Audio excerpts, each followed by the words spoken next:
There were no explosions, no warning sirens, no emergency broadcasts on radio. Yet, as the sun fell over northern Nigeria, something quietly changed. High above the dark canopy of the Sambisa Forest, an unfamiliar aircraft began to circle.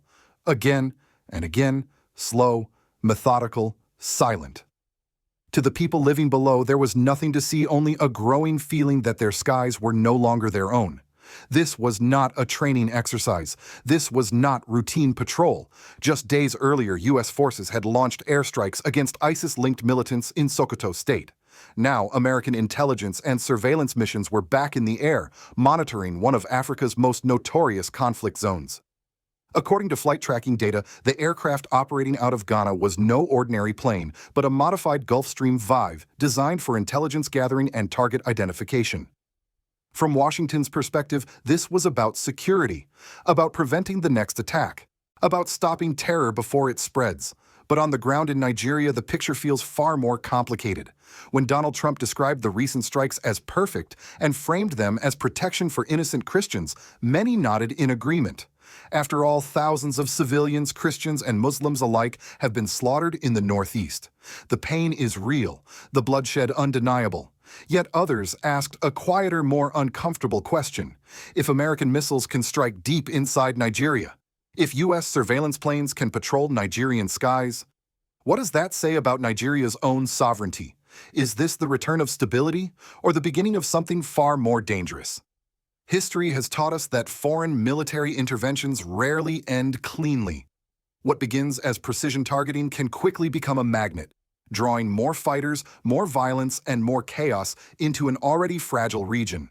So tonight, as Nigeria becomes one of the most talked about countries in the world, again, we have to pause and ask, are these actions laying the groundwork for peace? Or are they treating the symptoms while the deeper wounds continue to fester? Do you believe foreign military strikes can truly bring lasting security to Nigeria? Or must real peace come from rebuilding trust, governance, and state presence on the ground? Please share your thoughts in the comments and subscribe if you believe that understanding Africa's security challenges requires more than headlines. It requires honesty, context, and hard questions. What happened over the skies of Nigeria did not arrive with noise. It arrived with data.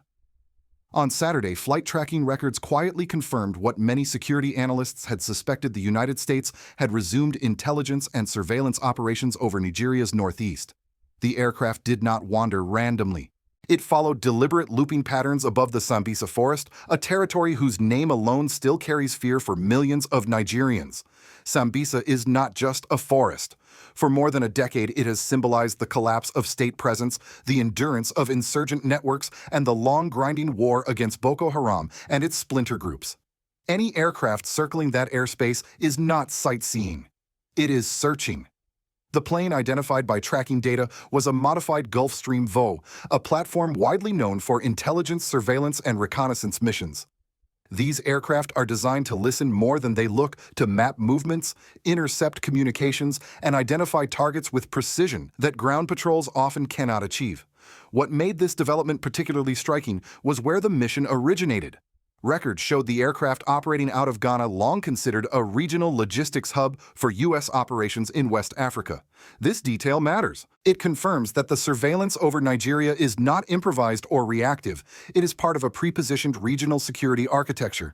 Just as important was the timing. The surveillance flights had briefly paused after recent U.S. airstrikes targeting ISIS-linked militants in Sokoto State.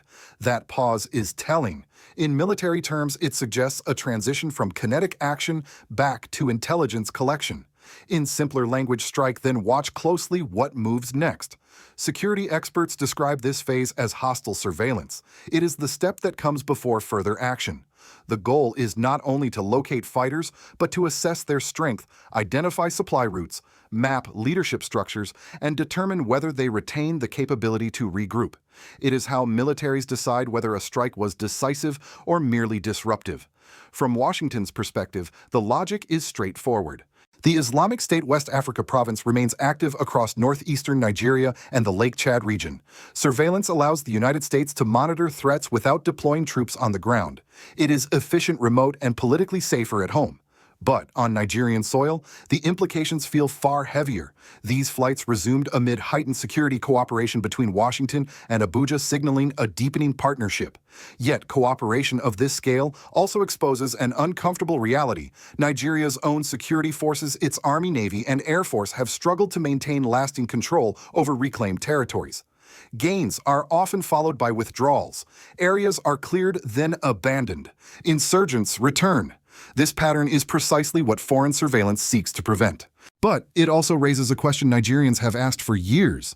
Why does it take foreign eyes in the sky to monitor Nigerian territory? The answer lies partly in capacity, partly in politics, and partly in trust. Surveillance missions of this sophistication require resources. Nigeria does not always deploy consistently. They also require political clarity, something often lost amid competing interests, bureaucratic caution, and years of uneven governance. And so without fanfare, the United States returned to Nigeria's skies. No declaration of war, no deadline, no public timeline, just a plane circling a forest that refuses to forget the violence buried beneath its trees. For now, the mission is described as monitoring. But history shows that surveillance is rarely the end of a story. More often, it is the opening chapter one that determines whether a region moves closer to stability or slides deeper into a conflict shaped from afar. The moment the missiles were confirmed, the story stopped being about surveillance and became about meaning. In Washington, the message was firm and unambiguous. Donald Trump described the airstrikes as perfect strikes, framing them as a necessary response to the brutal killings of innocent Christians in northern Nigeria. The numbers he cited were staggering: 7,000 Christians killed in the first 7 months of 2025 alone. For many viewers, especially in the United States, the statement landed with moral clarity. A line had been crossed. Action was justified.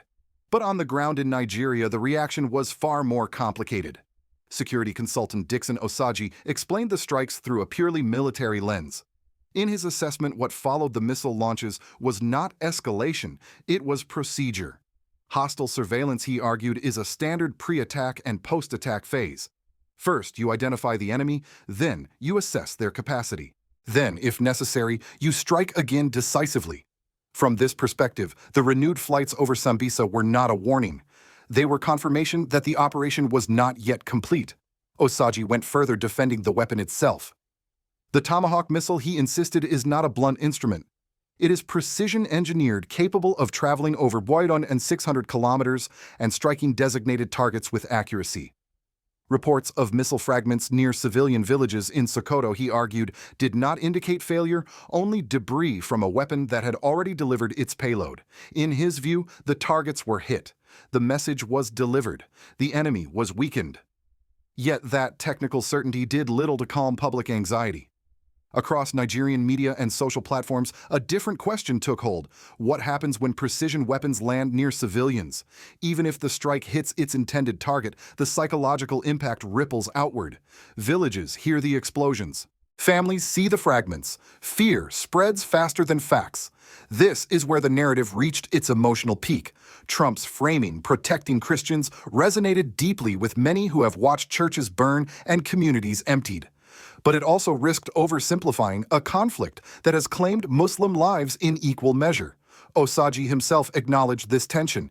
Yes, Christians are being killed, but so are Muslims. The perpetrators, he stressed, are radicalized extremists who recognize no faith beyond violence. The danger, critics warned, lies in reducing a national security crisis to a religious headline. When a conflict is framed narrowly, it can inflame divisions rather than heal them. Nigeria's violence did not begin as a Christian versus Muslim war. It grew from state absence, economic despair, ideological extremism, and years of failed containment. Missiles can eliminate fighters, but they cannot repair trust between communities already pushed to the edge. Then came the political backlash. Nigeria's opposition African Democratic Congress described the strikes as a symptom of historic governance failure. While supporting lawful efforts to protect civilians, party officials warned that allowing foreign forces to conduct direct military operations on Nigerian soil is unsustainable. Today, they said it is surveillance and airstrikes. Tomorrow, it could be something far harder to control. Their concern was not anti-American sentiment, it was strategy. Once foreign military action becomes normalized, the balance shifts. sovereignty blurs, responsibility diffuses, and the long-term cost may outweigh the short-term gains. Perhaps the most sobering reaction came from security analysts who looked beyond Nigeria's borders. They warned that U.S. military presence, however limited, can act as a magnet. Where American forces operate, militant networks often converge, drawn by ideology, symbolism, and the promise of a global confrontation. In other words, what begins as containment can unintentionally expand the battlefield. And so Nigeria found itself at a crossroads. Precision missiles had struck, surveillance planes had returned, statements had been made, some reassuring, others alarming. But beneath the military logic and political rhetoric lay a deeper uncertainty whether this moment would mark the turning point toward stability or the opening of a more dangerous chapter shaped by forces far beyond Nigeria's control. Long after the missiles faded from the headlines, the consequences remained quiet, persistent, and deeply human. In villages scattered across northern Nigeria, the aftermath was not measured in military briefings, but in disrupted lives. Farmers hesitated to return to their fields. Parents kept children closer than usual. Nights felt longer. The sound of an aircraft overhead, once ignored, now carried meaning. Surveillance, even when invisible, has weight. It settles into daily routines and reshapes how people understand safety. For civilians who have lived through years of insurgency, the fear is not abstract. It is cumulative. Each intervention, no matter how precise, adds another layer to a trauma that never fully heals. The concern is not only whether a missile hits its target, but whether it reshapes the environment in which people live psychologically, socially, and economically. This is where the civil consequences begin to merge with politics. Nigeria's opposition voices were quick to frame the U.S. strikes as a reflection of deeper state failure. Their argument was not that civilians should be left unprotected, but that external military action is filling a vacuum that should never have existed. When a nation relies on foreign forces to neutralize threats within its borders, questions of authority and legitimacy inevitably follow. At the center of that debate stands President Bola Tinubu. Critics argue that years of inconsistent security policy, marked by territory reclaimed and then abandoned, have weakened public confidence. Communities see soldiers arrive, insurgents retreat, and then months later, the violence returns. This pattern has left many Nigerians wondering whether victory is ever meant to be permanent. The political cost of this perception is significant.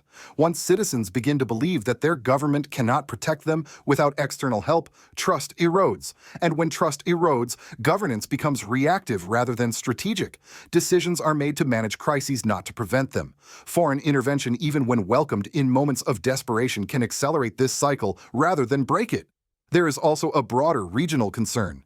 Security analysts warn that foreign military involvement can unintentionally rebrand a local conflict into an international one. Militants who once operated quietly may see opportunity in confronting a global power. Recruitment narratives shift. What was once framed as resistance to the state becomes resistance to foreign influence. In this sense, intervention risks changing the identity of the conflict itself. Civilian communities are often caught in the middle of this transformation. Markets close earlier, trade routes become uncertain. Young men already facing unemployment are exposed to new pressures from fear, from propaganda, and from the simple need to survive. None of these dynamics appear on a radar screen, yet they shape the future far more than a single strike ever could. Politically, the stakes extend beyond Nigeria. Allowing sustained foreign military operations sets precedents both domestically and across Africa. Other governments watch closely. Some may see reassurance, others see warning. The question is not whether cooperation is necessary, but where the line is drawn between partnership and dependency. As surveillance continues and rhetoric hardens, Nigeria stands at a fragile intersection. The immediate threat may be weakened, but the long-term challenge remains unresolved, rebuilding state presence where it has faded, restoring civilian confidence, and ensuring that security does not arrive only from the sky, but from institutions rooted firmly on the ground. From Washington's vantage point, Nigeria is not just another headline, it is a strategic crossroads.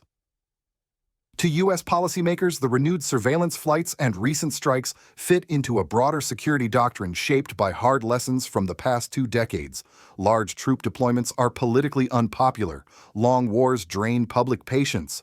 What replaces them is a model built on precision intelligence and distance. Observe from the airstrikes selectively and avoid boots on the ground whenever possible. This approach has become closely associated with AFRICOM, which oversees American military engagement across the continent. From the Sahel to the Horn of Africa, the pattern is familiar intelligence sharing, drone surveillance, limited air power, and close coordination with local governments. Nigeria, given its size and regional influence, is central to this framework. For many Americans, especially older viewers who remember Vietnam, Iraq, and Afghanistan, this model feels reassuring. It promises action without occupation, protection without prolonged entanglement. The language of perfect strikes and surgical precision speaks directly to a desire for control in an unpredictable world.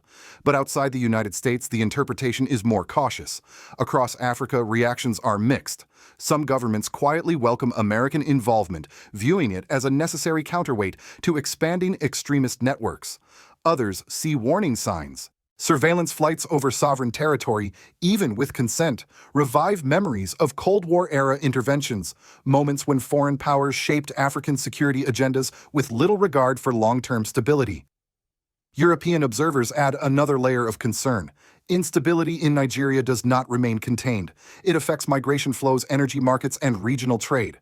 A Nigeria pulled deeper into conflict, especially one internationalized by foreign military presence, poses risks far beyond West Africa. Then there is the global militant response. Security analysts consistently note a troubling pattern wherever American forces operate. Extremist groups often reframe their struggle. The narrative shifts from local grievances to global confrontation. Fighters migrate, alliances form. Nigeria, with its vast terrain and existing insurgent infrastructure, could become an attractive focal point if the conflict is perceived as part of a wider war against the United States. This possibility worries even those who support the strikes. The U.S. goal is deterrence, discouraging future attacks by demonstrating capability. But deterrence is fragile. When it fails, escalation follows. Surveillance becomes targeting. Targeting becomes repeated strikes. And repeated strikes over time create political expectations that are difficult to reverse. For American audiences, this moment invites reflection. Is this the most responsible way for the United States to engage with African security challenges? Or does it risk repeating a familiar cycle, short-term success paired with long-term uncertainty? Nigeria's crisis exposes a deeper dilemma facing global powers today: how to address genuine humanitarian threats without overshadowing local agency. Missiles can suppress violence. Intelligence can map networks, but neither can substitute for governance, economic opportunity, or community trust. From Washington to Abuja, from Europe to the Lake Chad region, the stakes are clear. What unfolds in Nigeria will not remain a local story. It will shape how the world understands intervention, partnership, and the limits of military power in an era defined as much by perception as by force. When the last surveillance plane fades from the radar screen, what remains is not victory but a question. Missiles can destroy stockpiles. Intelligence can disrupt networks. Air power can force militants into hiding. Yet none of these tools can rebuild what years of fear have eroded inside Nigeria: trust between citizens and the state, confidence that reclaimed ground will be held, and the simple belief that safety does not arrive only from the sky. This is the hard truth rarely spoken in press briefings. Military action can buy time, but it cannot buy legitimacy. Surveillance can reveal movements, but it cannot reveal hope. And foreign intervention, however precise, cannot substitute for institutions that must be present every day long after the cameras move on. For Washington, the temptation is understandable. The model of distance guided by intelligence and executed from afar appears efficient and contained. It avoids the visible costs of prolonged war. It reassures a public weary of endless conflicts. And it aligns neatly with the promise of decisive action without occupation, a promise echoed in the language of leaders like Donald Trump. But history urges caution. Again and again, conflicts that begin with limited objectives expand under the weight of unintended consequences. Where surveillance persists, expectations rise. Where strikes succeed, demands for repetition follow. And where foreign forces operate, local conflicts can take on global meaning sometimes faster than anyone anticipates. Nigeria now stands at the center of that tension. On one path lies a narrow window, the chance to convert military pressure into lasting stability by holding territory, rebuilding communities, and restoring faith in governance. On the other lies a familiar trap, treating insecurity as a problem to be managed from the air rather than resolved on the ground. The world is watching closely. So are regional partners. So are extremist groups searching for symbols and openings.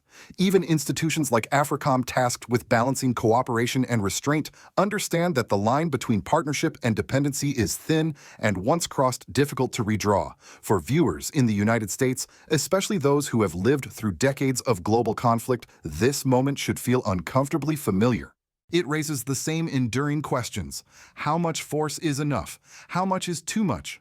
And who ultimately bears the cost when strategy outpaces reality? Nigeria's future will not be decided by a single strike or a single flight path. It will be decided by whether security becomes permanent, whether civilians feel protected without fear, and whether sovereignty is strengthened rather than diluted. So we end where we began, not with certainty, but with reflection. Do you believe foreign military intervention can create lasting peace in Nigeria, or does real stability require a deeper commitment to governance, accountability, and presence on the ground? Please share your thoughts in the comments. And subscribe if you believe the truth about Africa's security challenges deserves more than sound bites. It deserves patience, perspective, and honest conversation.